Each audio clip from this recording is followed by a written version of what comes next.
दोस्तों, रूस और तुर्की के बीच यूं तो कोई दुश्मनी नहीं है और दोनों देशों के बीच ताल्लुकात भी काफ़ी सही हैं। लेकिन ये भी सच है कि तुर्की नाटो का पार्ट है, जिसे 1949 में रूस के खिलाफ बनाया गया था, जिस वजह से तुर्की हर हालत में नाटो कंट्रीज की ओर से रूस का विरोध जरूर करेगा। तो दोस्तों, आइए देखते हैं रूस और तुर्की में कौन सा देश ज़्यादा पावरफुल है।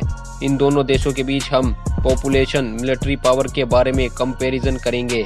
वीडियो शुरू करने से पहले अगर आप हमारे चैनल पर नए हैं तो चैनल को सब्सक्राइब करके बेल आइकन को प्रेस कर ले, ताकि हमारी वीडियो का नोटिफिकेशन सबसे पहले आपके पास पहुंच सके। दोनों ही देश ऐसे हैं जो यूरोप और एशिया दोनों महाद्वीपों में आते हैं। अगर बात करें पॉपुलेशन की, तो रूस की करंट पॉपुलेशन 14.6 करोड़ से ज़्यादा की है और तुर्की की करंट पॉपुलेशन 8.6 करोड़ से ज़्यादा की है। डिफेंस बजट, रूस अपनी डिफेंस पर $50 बिलियन से ज़्यादा का खर्चा करता है, जबकि तुर्की अपनी डिफेंस पर $20 बिलियन से ज़्यादा का खर्चा करता है। एक्टिव मिलिट्री पर्सन, रूस की फौज में एक्टिव मिलिट्री पर्सन की संख्या 8.5 लाख है, जबकि तुर्की में 3.8 लाख एक्टिव मिलिट्री पर्सन है। न्यूक्लियर वेपन्स, रूस के पास दुनिया में सबसे ज़्यादा न्यूक्लियर वेपन्स हैं। रूस के पास 6200 न्यूक्लियर वेपन्स मौजूद हैं और तुर्की के पास कोई भी न्यूक्लियर वेपन नहीं है। लेकिन तुर्की नाटो का पार्ट है, जिसके पास अपने न्यूक्लियर वेपन्स हैं, जिससे तुर्की को भी न्यूक्लियर वेपन्स मिल सकते हैं।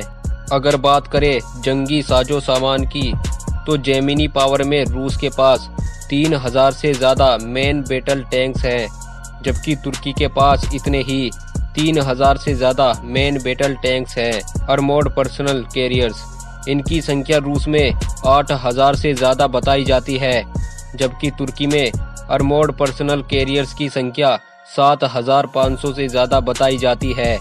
इन्फेंट्री फाइटिंग व्हीकल, जो पैदल सेना से लड़ने के काम में आते हैं, इनकी संख्या रूस में 4100 से ज़्यादा है, जबकि तुर्की में इतने ही 4100 से ज़्यादा इन्फेंट्री फाइटिंग व्हीकल हैं। सेल्फ प्रोपेल्ड आर्टिलरी गन्स, इन्हें सेना के जवान खुद चलाते हैं। रूस में 2000 से ज़्यादा सेल्फ प्रोपेल्ड आर्टिलरी गन्स हैं। तुर्की के पास 950 से ज़्यादा सेल्फ प्रोपेल्ड आर्टिलरी गन्स हैं। टोर्ड आर्टिलरी गन्स, इन्हें सेना के जवान रस्से की मदद से दागते हैं। रूस के पास टोर्ड आर्टिलरी गन्स 1400 से ज़्यादा हैं, जबकि तुर्की के पास ये गन 1200 से ज़्यादा हैं। मल्टीपल रॉकेट लॉन्चर्स, जिनसे एक बार में एक से ज़्यादा रॉकेट को छोड़ा जा सकता है, रूस के पास 1350 से ज़्यादा मल्टीपल रॉकेट लॉन्चर्स हैं, जबकि तुर्की के पास 400 से ज़्यादा मल्टीपल रॉकेट लॉन्चर्स हैं। मिसाइल सिस्टम की बात करें तो रूस के पास तुर्की से बेहतर मिसाइल सिस्टम है। अब बात करते हैं नेवी की।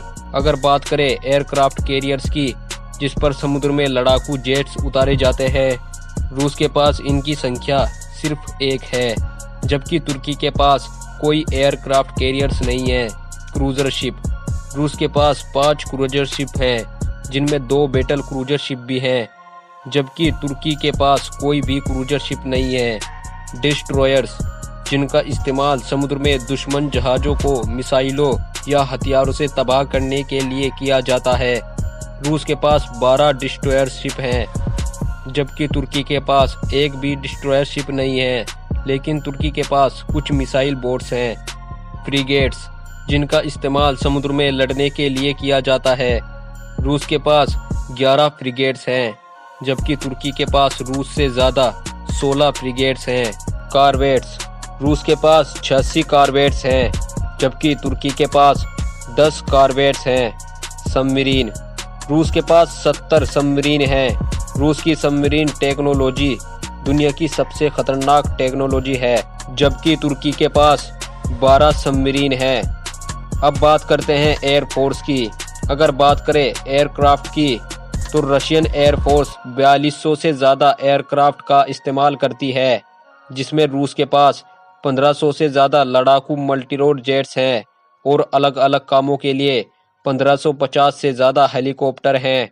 तुर्की एयरफोर्स 1200 से ज़्यादा एयरक्राफ्ट का इस्तेमाल करती है, जिसमें 290 से ज़्यादा लड़ाकू मल्टीरोल जेट्स और 580 से ज़्यादा अलग अलग कामों के हेलीकॉप्टर हैं।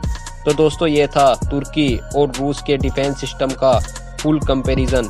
अगर आपको ये कंपैरिजन पसंद आया हो तो वीडियो को लाइक करके चैनल को सब्सक्राइब कर दे। मिलते हैं नई वीडियो में।